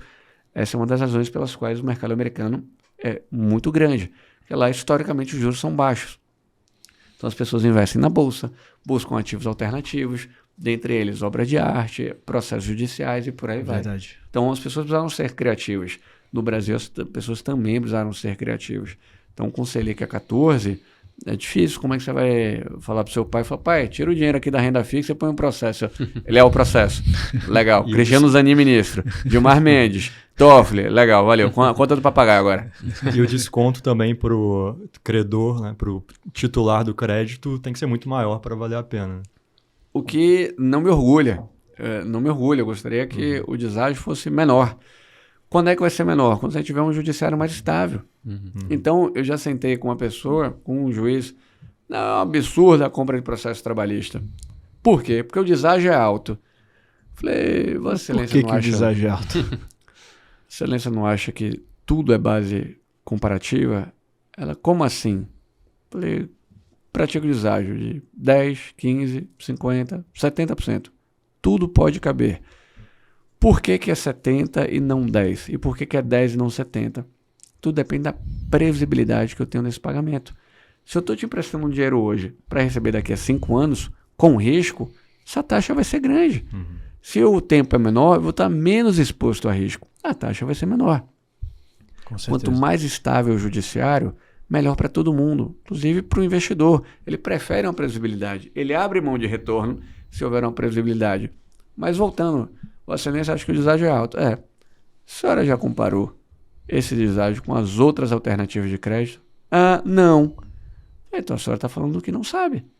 Então eu fiz um estudo, e aí puxei e mostrei, comparando a taxa de deságio que a ProSolute pratica versus todas as opções de crédito disponíveis. Pegue lá a média de empréstimo consignado, que é a mais barata. Nossa, isso é... Imobiliário, cartão de crédito, cheque especial. E esse cara, às vezes, não tem nem acesso a esse crédito, que é caro. Então, a minha é muito mais barata que todas elas. E esse cara, às vezes, não tem acesso. Não sabe que existe, tem um nome sujo. Então, o único ativo que ele tem para vender é uma ação trabalhista. Então, você está dizendo que eu não posso fazer. Mas você não dá a ele a opção. Primeiro, que você não pode dizer isso, porque estou dentro da lei. Segundo, que alternativa você está pensando? O que está disponível aí é melhor? Atende, Vossa Excelência vai tirar do bolso para... Quantos e quantos casos eu resolvi em que a pessoa tinha mandado de prisão por falta de pagamento de pensão? Não é que eu estou resolvendo só a vida dele, que ele não foi para a cadeia. Estou resolvendo a vida da criança, que está com dinheiro atraso. A escola está em atraso, a comida está em atraso. Então, existe um contexto de ESG nessa prática. Eu não montei para, olha, eu sou um ESG, mas há um ESG social aqui muito grande. Então, você está dando dinheiro a uma taxa de desconto muito mais barata que qualquer outra alternativa de crédito. Você está dando liquidez a um ativo que é líquido. Então, isso é super importante. Pensando sob o ponto de vista do advogado, pandemia, o judiciário ficou parado, como é que esse cara comia? Como é que esse cara sobrevivia? Custo fixo de advogado, escritório, locação. Então, a gente também é uma solução para o advogado. Então, a gente é apenas uma opção de financiamento para advogado e para o credor, para o titular da ação. Se a gente pegasse todos os processos trabalhistas, só os trabalhistas que tem hoje, e eu pudesse comprar, tivesse dinheiro e fosse possível na varinha mágica, eu teria um impacto social maior do que o Bolsa Família. Então, o quanto isso ia impactar a economia, o quanto ia desafogar o judiciário de processo, o quanto isso não seria legal como um todo. Obviamente que a gente está aqui no campo das hipóteses, ninguém consegue comprar todos os processos trabalhistas, mas o meu sonho para muito além de dar retorno para o meu investidor, dar retorno para as pessoas que apostaram e apostam na ProSolute, é aquilo que eu posso deixar de legado, que provocações a gente pode ter, quais contribuições a gente pode dar. E deixa eu te perguntar, existe uma crítica muito desinformada também a esse mercado, porque em última análise você está capitalizando alguém que está litigando, né? Então, assim, há quem diga em custo de oportunidade, custo de transação que se aumenta nas empresas, mas assim, se a gente der duas raciocinadas, existe um efeito muito melhor que é ajudar no enforcement judicial, né? Como que você vê o mindset assim hoje? Existe muita essa crítica? As pessoas já aprenderam a ver o investimento nesses ativos como uma coisa benéfica? Olha, essa discussão ela existe no Brasil e no mundo, nos Estados Unidos. Poxa, será que a existência desse mercado fomenta mais litígios? A minha resposta é não. Tem regras no Bar Association em Nova York. Essa discussão aconteceu lá por várias vezes. E é o seguinte, o Rodrigo existindo, a ProSolute existindo ou não, esse mercado é do mesmo tamanho. Ele cresce ou ele deixa de crescer, e o Rodrigo não tem nada a ver com isso. Eu não criei a regra do jogo, eu não consigo mudar a regra do jogo, eu só estou jogando. Só sou mais um player nessa equação. Que, por sinal, ao comprar o processo, a nossa gestão de processos ela é muito mais ativa, porque receber para a gente é muito mais importante do que para a dinâmica comum de história de advocacia que normalmente se movimenta quando há publicação. Eu compro aquele processo, eu quero resolver. Eu quero receber rápido, eu quero fazer acordo, quero tirar esse processo da frente. Então, a gente é um agente econômico, mas também um agente jurídico. A gente quer que tenha menos processo. Então, quando a gente discute o volume de processo e o volume de dinheiro agregado, eu também gostaria de provocar por que temos tantos processos. Quais leis poderiam ser feitas, reformuladas, para que tenhamos menos processos? Eu não me orgulho de trabalhar num judiciário tão infestado de processo. Então, você força as pessoas a discutir o mérito das regras, né? Exato. Vamos todo mundo sentar na mesa. Então, a ProSolute fará um evento em outubro também para discutir isso. trazendo ministros, professores, advogados. Como é que a gente pode melhorar? Como é que a gente pode contribuir? Legal. Você tem uma data de outubro para falar? Ainda não. Ainda Beleza. não. Casando aqui a agenda dos ministros, a agenda do espaço. Mas eu posso ficar só trabalhando, de repente investindo, ganhando dinheiro com isso, mas a gente quer ser propositivo, a gente quer fazer diferente e, de verdade, a gente sonha com um Brasil melhor.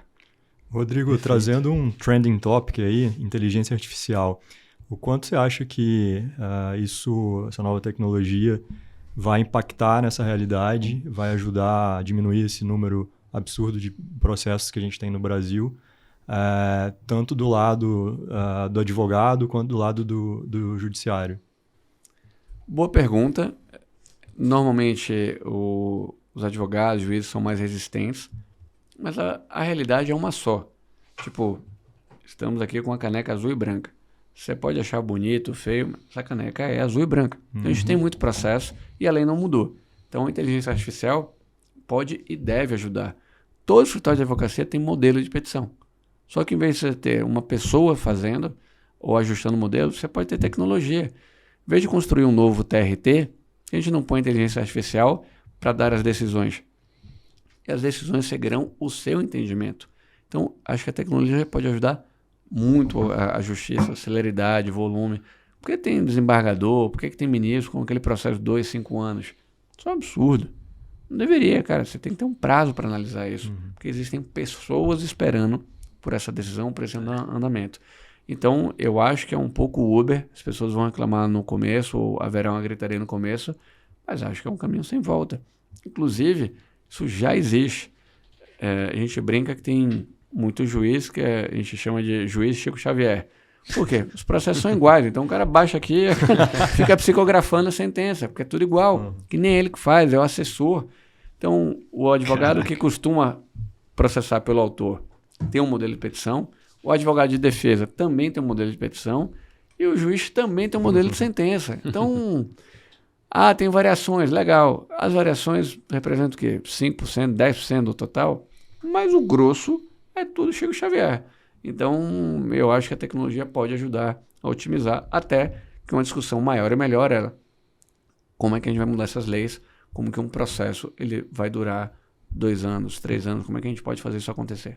Perfeito, e legal que você mostrando com esse evento, você falando assim, olha, esses são nossos problemas, esses aqui são as partes positivas que a gente pode ter, você realmente vai se colocando e colocando a tua empresa como uma líder de mercado ali mesmo, né? Que está tentando guiar soluções que não só vão melhorar o ambiente de negócios, como crescer teu negócio, ajudar essas pessoas que têm esses problemas claros que várias decisões nessa parte judicial acabam afetando. E uma das coisas que a gente pergunta aqui para os nossos convidados é que tipo de liderança ou que líder você admira e por quê? Assim, essa é uma das nossas últimas perguntas, assim, base.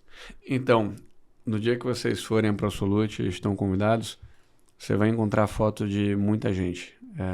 Quadro com foto de pessoas. E eu fui colocando pessoas que eu admiro, o time admira. E eu um dia falei, cara, tem uma característica em comum com todas elas, que são pessoas inconformadas. Logo na entrada, você tem uma mulher negra, que é uma das mulheres que eu mais admiro na vida, chamada Rosa Parks. Rosa Parks, ela foi a negra sentada num ônibus, sentada no lugar reservado para os brancos, que não cedeu o lugar quando chegou um cara branco. Ela foi expulsa do ônibus, ela era uma pessoa religiosa, toda a comunidade negra ficou extremamente irritada com o que aconteceu, ninguém aguentava mais.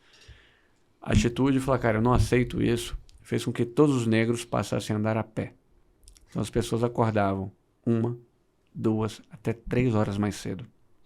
Iam para os seus trabalhos a pé. Enquanto isso não mudar, nós não vamos retroceder. O faturamento das empresas de ônibus caiu 95%. E as empresas seguraram. Não foi uma luta fácil mudar o status quo. Então, pessoas que nos inspiram. A Rosa Parks nos inspira. O Steve Jobs nos inspira. Rodrigo, Steve Jobs, falar de algo super importante. É controverso, porque era tido como um babaca. Recentemente, tem, 1 ano, 2, saiu um documentário sobre a Anitta. O pessoal os comentadores de redes sociais, né? Achei ela babaca porque ela é grossa com o time. Todo líder, todo cara de alta performance, ele é incompreendido, ele acaba ficando intolerante. Tem tanta burrice, tem tanto braço curto, tem tanta gente preguiçosa que o cara vai ficando puto na linha do tempo, ele não tem mais paciência. Então ele quer que o negócio seja bem feito, ele não aceita nada nota 7. Não aceita. Então Ayrton Senna, então eu queria o segundo lugar. A frase clássica dele, o segundo lugar é o primeiro da lista de perdedor. Eu não acordei de casa, não estou treinando, estou acordando 4, 5 horas da manhã para ficar em segundo lugar ou para ficar em terceiro, esquece. Não quero. Martin Luther King, um inconformado. O cara fez da causa dos direitos civis, em especial dos negros norte-americanos, a causa da vida dele e morreu por ela. Sim. E tem um fato curioso do Martin Luther King, que é o discurso mais famoso dele, I had a dream. Tem 2 curiosidades. Primeiro que ele nunca teve esse sonho, e pouca gente sabe disso. Foi uma mulher que contou que teve esse sonho antes dele subir ao palco. A segunda curiosidade, que ele não ia fazer, não ia falar aquela frase. Ele começou a ler o discurso dele e ele percebeu que o público estava morno, estava meio, porra, nada a ver esse papo. Então ele começou a ir no improviso e lançou a frase, que é uma das frases mais famosas da humanidade, I had a dream. Essa segunda parte da história está no filme Air, que é sobre a história do Michael Jordan, etc. Assistia bem massa. Então, é verdade, que o cara tem uma cópia do bilhetinho, da colinha dele, né? Então, tem a Lamar, que é uma mulher que foi quem criou a internet, pouca gente sabe. Então, a gente tem muita gente legal. Então, o que eu admiro? A inconformidade das pessoas com o status quo. Falou, pô, eu quero fazer diferente. Ah, Rodrigo, mas a lei diz que é branco de um lado, preto de outro. Meu irmão, essa lei está errada. Eu não vou obedecer essa lei. Essa lei está errada. Então, você precisa ter muita postura para falar isso, como foi Galileu Galilei no passado, e aí vai para todos vários. Né? Então, eu gosto muito da história, e eu acredito que a vida é um grande chroma key. Sabe, o chroma key é aquela tela verde, etc. Você vai trocar a roupa do personagem, o nome do personagem, o pano de fundo, mas é tudo igual. A inveja, a cobiça, é por isso que o Senna, que é o Marco Aurélio, fica escrevendo um negócio 3 mil anos, você fala, cara, igualzinho. É igualzinho. A Bíblia, um dos maiores livros da vida é a Bíblia. Não à toa, o livro mais vendido no mundo há muito tempo. É exatamente igual. Então, quanto mais você lê, em especial a história, acho que melhor você se prepara. Eu gostei desse chroma key, né? Porque muda todas as circunstâncias, mas o homem que está ali no meio, a pessoa, continua a mesma. Então, como Caim e Abel, constante. Como Marco Aurélio, como Alexandre o Grande, como tudo, cara. E deixa eu te perguntar, voltando um pouco na sua história, assim, né? Você assumiu muitas responsabilidades ao longo da vida, né? Seja como advogado, pai de 4 filhos, empreendedor. E hoje se fala muito nisso, né? Que a responsabilidade ela é importante para o crescimento pessoal e as pessoas realmente só passam a produzir quando assumem responsabilidade. E a gente vê uma geração hoje que cada vez mais foge de responsabilidades e busca vias mais fáceis. Assim, como você vê na sua vida o fato de ter responsabilidades? Isso é algo que te alavanca? Super, super. Até dar um conselho paralelo que é o seguinte. Quando você for fazer um negócio, achei o cara legal, o cara bacana, o cara simpático, o cara bom tecnicamente, gaste muito mais tempo em entender a história dessa pessoa. Quem é seu pai? Quem é sua mãe? Como foi a sua infância? Me conte mais sobre você, porque isso vai ser refletido no dia a dia. Muito legal. Então, a gente quer julgar, o cara é um bom advogado, sabe fazer uma boa petição, entra.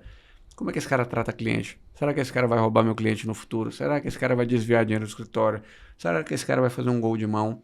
Então, conhecer sobre pessoas, eu acho que é muitíssimo importante. E aí eu esqueci da pergunta. Se responsabilidades são algo que te ajudaram... Responsabilidade, sim. Então, lembrei porque eu fiz esse adendo. Porque ter responsabilidade, e é algo que aconteceu na minha vida, meus pais me davam a responsabilidade, e se eu saísse do eixo, o pau comia. Então, madeira cantava dentro de casa. Então, ter responsabilidade é muito, muito importante. Se você cria alguém na moleza, esse cara vai ser um mole. Então, Rodrigo, o que você acha dessa juventude mimimi, mimizenta, todos? Vão todos trabalhar para o meu filho. Todos. Cara, quem você quer? Raciocine comigo. Veja comigo no replay. Quem que você quer que seja o seu guarda-costas? O Pitbull. Você entrou numa briga societária gigante. Quem você quer? O advogado mais preparado. E o advogado mais preparado trabalha 4 dias por semana, de 10 às 16, porque primeiro ele está cuidando do corpo e fazendo meditação e reiki. Porra, meu irmão. Não é. O médico. Hoje, Deus me livre e guarde, só para título de exemplo, você teve um AVC, você teve um aneurisma. Quem você quer que opere a sua cabeça? O psicopata que trabalha e estuda 7 dias por semana, trabalha 12, 16 horas por dia, que já fez 600 cirurgias nos últimos 30 dias, ou o cara que chega lá de miçanga, hang loose, mas os chakras estão alinhados. Porra! Não dá, olha para a história. Então, responsabilidade, formação de homens fortes, mulheres fortes, faz uma nação forte. Então, essa geração babaca, fresca, querendo balance, pega no meu balance. Porra, tem balance, velho. Você contou essa história aí do médico, me lembrou uma coisa que o Taleb escreveu, acho que no Antifrágil, que ele fala assim, pô, você tem que fazer uma cirurgia. E no final das contas, você tem que escolher entre 2 médicos, os 2 melhores médicos. Um parece um açougueiro, cara lá brutão lá, cara todo sujo e tal. E você tem o outro que é um médico ali bonitão, tipo certinho, com o jalequinho dele brilhando e tal. Qual que você escolheria? A maioria das pessoas fala assim, não, vou pegar o cara que parece mais médico. Só que aí você olha assim e fala assim, peraí, os 2 são os melhores médicos. Só que esse cara tá no ramo de melhor médico parecendo um açougueiro. Então esse cara, ele é muito mais preparado do que esse cara aqui, porque ele teve que ir para trás, passar por muito mais adversidade para chegar nesse mesmo status que aquela outra pessoa. Ou ele é muito mais rude, errou muito mais, tá ali Tá lá no erro. Mas aí ele não seria um dos melhores médicos, comparando os dois. Tem que não, ter essa premissa. É que tem que ter essa premissa aqui pro negócio. Exato. Então, gerações fortes, são homens fortes e não acredite em mim. Assim, tem um negócio que eu costumo falar, cara, não acredite em mim, vai investigar.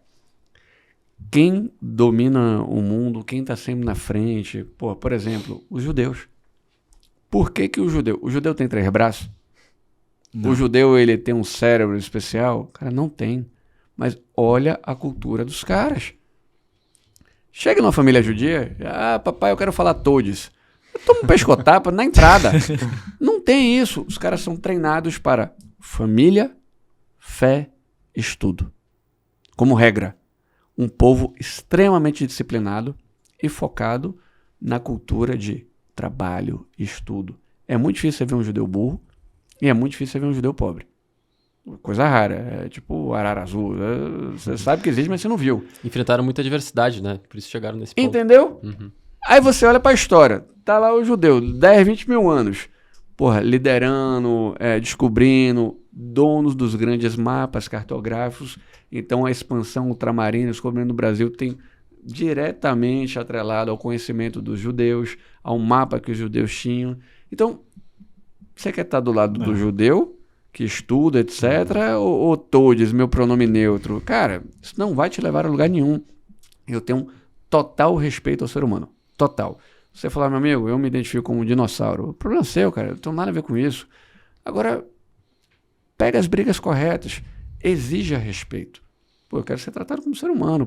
Vai agredir porque o cara torce para um time diferente, que infelizmente ainda acontece, porque o cara é homossexual, porque o cara se veste de mulher. Cara, cada um faz o que quiser com a sua vida. Mas isso não deve ser a pauta do dia a dia. Então, eu tive com o presidente do banco ontem, eu adorei o que ele falou. Falou, olha, o meu banco, todo mundo é sócio lá do banco, ele falou, o meu banco, ele apoia a diversidade. Sabe por quê? Porque a gente acredita nisso.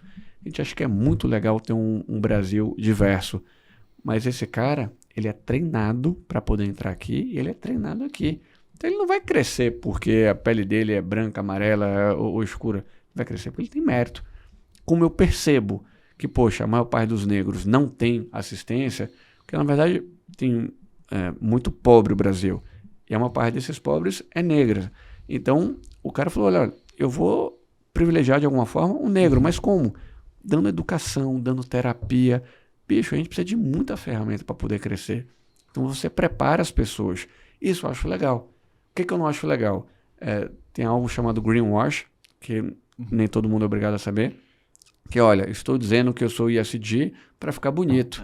Mas você não faz nada, não tem nenhuma ação por trás. Aí, e não é sincera, que não é genuína. Aí tem o gay wash, tem o black wash.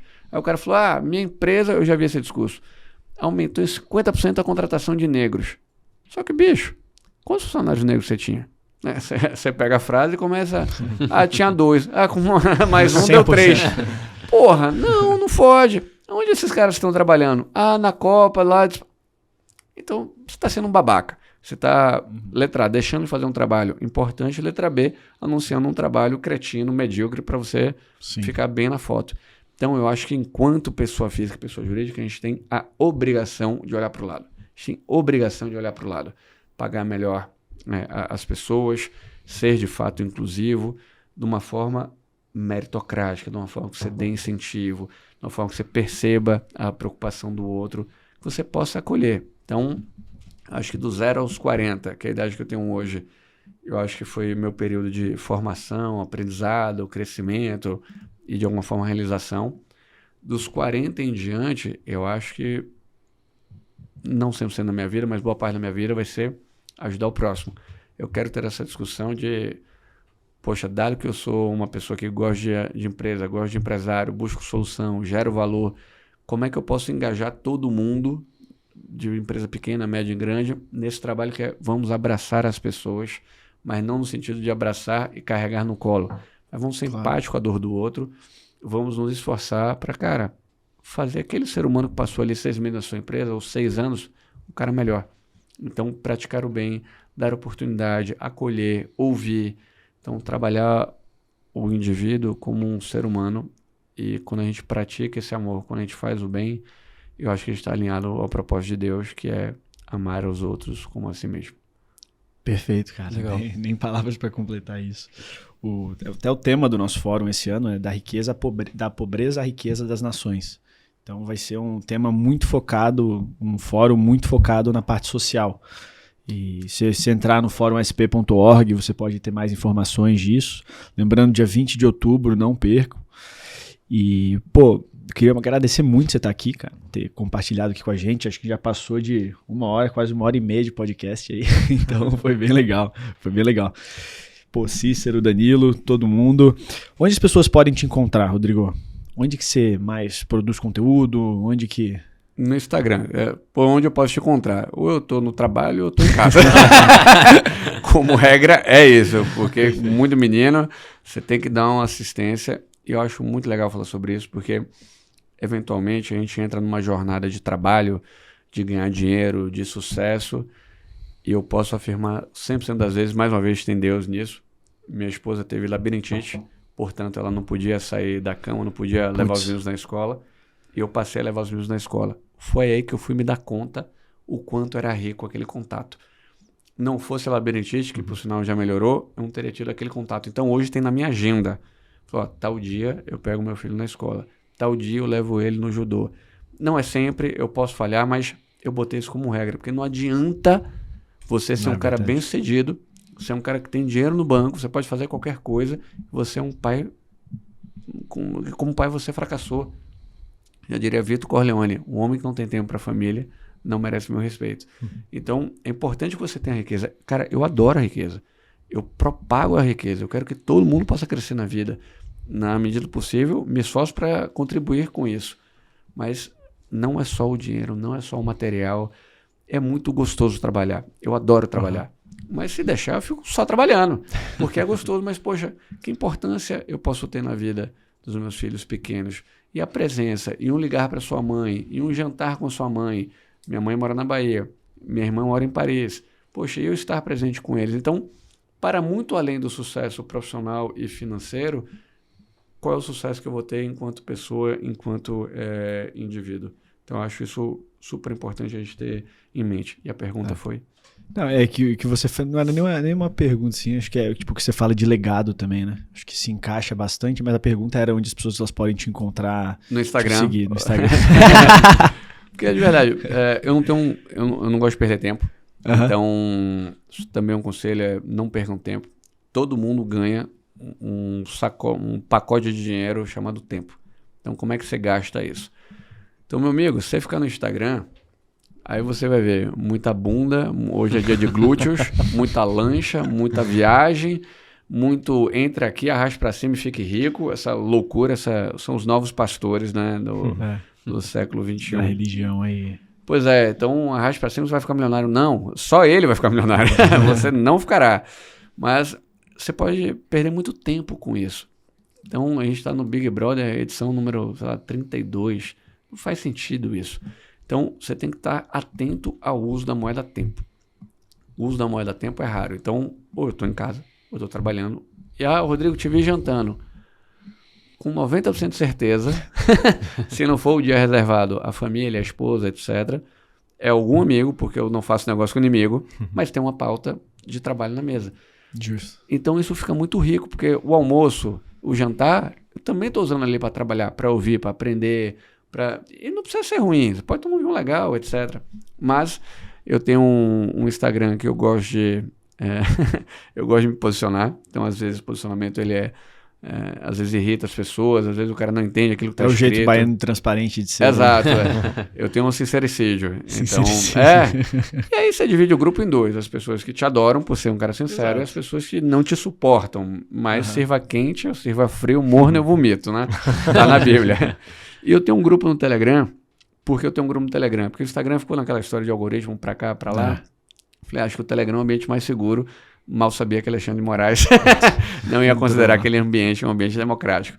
Mas no Telegram eu compartilho muita história daquilo que eu vivencio no meu dia a dia.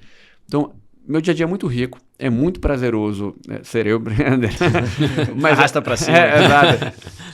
Mas é muito legal, eu me conecto com pessoas muito interessantes, eu estou aprendendo o tempo todo. Então, de fato, meu trabalho é zero pesado, zero. Eu trabalho com pessoas que eu gosto, eu interajo com pessoas que eu gosto, eu tenho bons parceiros. É sempre muito rico, nem sempre eu concordo e tal, normal, mas o clima é sempre muito bom. Então, no Telegram, eu compartilho esses áudios. Pô, saí aqui, o cara tava rico, o cara quebrou, o cara era um frentista. O cara era frentista e fatura 10 bilhões de reais. Tipo, uma loucura. Esse país, ele produz as riquezas, são incríveis. E eu fico contando essas histórias, Rodrigo, por quê? Porque você fica usando o seu tempo. Primeiro, para mim é prático. Então, às vezes eu estou indo de uma reunião para outra, eu gravo ali, então é mais fácil. Segundo, porque eu aprendi muito com isso. Muitas pessoas disponibilizaram o tempo delas, aquele pacote de dinheiro que ela recebeu, disponibilizaram o tempo delas para me ensinar. Às vezes querendo me ensinar, às vezes sem querer me ensinar. Mas o fato dela estar compartilhando o tempo dela e as histórias dela, eu aprendi muito. Então eu falei, poxa, eu devo compartilhar isso também. Eu devo fazer essa corrente circular. E graças a Deus eu recebi muito feedback legal. Porra, você mudou minha vida. Eu sou um estudante, eu sou um profissional, eu mudei isso, mudei aquilo outro. Isso. Esse negócio ficou até maior. Ou seja, eu não sou um cara de 1 milhão de seguidores, tenho poucos. Mas é uma galera que gosta. Então, hoje está muito comum. Eu vou no restaurante... Ontem eu fui no restaurante, tinham 2 mulheres olhando, eu sou um cara que eu não lembro muito bem das pessoas de vez em quando. Eu falei, cara, acho que eu conheço. Aí você manda aquele oi, ela, eu te sigo, pô, parabéns, continue. Valeu. Então, legal que essa mulher não depende de mim pra nada, mas sinal que você tá semeando coisas boas. Você cria uma reciprocidade bem grande, né? Para pessoas que você nunca viu na vida, elas sabem de você numa profundidade, às vezes, que choca, né? Pô, a pessoa sabe qual é o nome do teu cachorro, não nome sei lá o quê. Tal. Exato. Quando te vê pela primeira vez, você não sabe nada dela. Estive na Argentina com meus filhos. Aí eu esqueci o fone de ouvido no hotel. E, pô, é relativamente caro os troços, né? Eu falei, meu irmão, como é que eu faço? Postei no Instagram. Cara, em 2 horas, tinha um cara que tinha uma amiga que estava no mesmo hotel que eu, que estava voltando pro Brasil no dia seguinte. E que, por sinal, trabalhava numa empresa que eu conhecia. Então, o mundo virtual, ele às vezes distancia. Então, pô, eu vejo às vezes casais ou famílias, tá todo mundo no celular. Cara, ficasse em casa, não precisava estar aqui. Mas isso também aproxima muito as pessoas. Eu acho que mais ajuda do que atrapalha, mas como tudo na vida, quando você ganha o carro, você precisou aprender a usar o carro. Então, não use com bobagem. Hoje é dia de glúteo, caguei. Hoje eu tô aqui em Veneza, caguei também, tipo, né? Conteúdos interessantes, a internet tem muito conteúdo legal, tem bastante gente postando coisas de forma gratuita. Eu nunca fiz uma arrasta para cima, talvez o faça, mas com outro contexto. Infoproduto faz bastante sentido, pô, principalmente quando desde você que você gere valor. Desde que você esteja gerando valor com aquela informação que você está passando, né? Os caras de hoje, não, eu vou te ajudar a gerir sua empresa, você vai fazer 5 anos de resultado em 1. Aí você olha o currículo do cara, o cara nunca geriu uma empresa. Mas o cara é bom. Eu falei, meu amigo, eu tô subindo Himalaia, você é aleijado, você não sabe nem andar, você vai me dizer, como eu vou subir Himalaia? Você nunca subiu. Então, é legal quando você ouve o conselho de quem já fez. Então, pô, quem teve lá, quem Aquele ajudou... expert, né? Aquele especialista. Porra, meu irmão, não, eu vou falar, você devia fazer isso. Ó, no seu casamento, você devia fazer isso e isso. Eu nunca fui casado. Pô, é estranho. Life coach de 20 anos, né? Exato, exato. Então, eu acho que a tensão com os falsos profetas, isso também está na Bíblia, isso também está no estoicismo. E ter uma vida íntegra, ter uma vida pura. As pessoas que ganham dinheiro de uma forma errada, a experiência que eu tive, mergulhando ali, a vida familiar é ruim, o casamento é ruim, enfim, essa conta é uma conta cara. Então, dá para você trabalhar sério, dá para você ganhar dinheiro, você não precisa comprar sentença, você não precisa vender sentença, você não precisa passar a perna no sócio ou no seu chefe. Plante coisas boas, seja, na medida do possível, imagem e semelhança do divino. Todos erramos, eu erro também muito, tenho erros gravíssimos, tenho fortes questões a resolver dentro de mim, mas nem por isso eu deixo de perseguir o que é certo. E com relação a valores como honestidade, eu acho isso super importante. E eu sou um exemplo diante de tantos outros de pessoas que cresceram através do trabalho. Então, para crescer através do trabalho, o uso da moeda tempo ele é muito importante. Se distraia menos, foque e faça a diferença. Se você for fazer igual, você é facilmente substituível por alguém que vai cobrar metade do que você cobra. Com certeza. Gente, falando de coisa boa, vamos agradecer aí ao nosso patrocinador, a Blue Space, que fica aqui na Vila Olímpia, esse estúdio de podcast maravilhoso, com mesa nível TikTok aqui, que já aquelas pessoal mexendo com resina. Né? Não, a mesa é diferenciadíssima aqui. O Pedrão, que está sempre cuidando aqui de todas as operações. E para você aí que tem interesse, né, em pegar um estúdio, em trabalhar aqui, né, você pode trabalhar aqui dentro, né, com os seus podcasts, você pode entrar em contato com eles no @bluespaceoficial ou no site bluespaceoficial.com, que aí você fala com eles e consegue mais informações. Então, Rodrigo, eu queria agradecer muito o seu tempo aqui, Cícero, Danilo, que acho que esse podcast aqui, como o pessoal ouvir a gente, vai ficar massa demais. Show de bola. Então, obrigado a todos vocês e, mais uma vez, parabéns. Quanto mais vocês puderem fazer, quanto mais vocês puderem doar seu tempo, isso às vezes a gente não entende o alcance disso, mas um podcast como o de vocês atinge várias e várias pessoas durante vários anos. Isso é um legado super positivo. Então, de forma genuína, meus sinceros parabéns. Obrigado. A gente atingiu o Ricardo ali umas vezes ou outra, né? Valeu, gente. Até a próxima.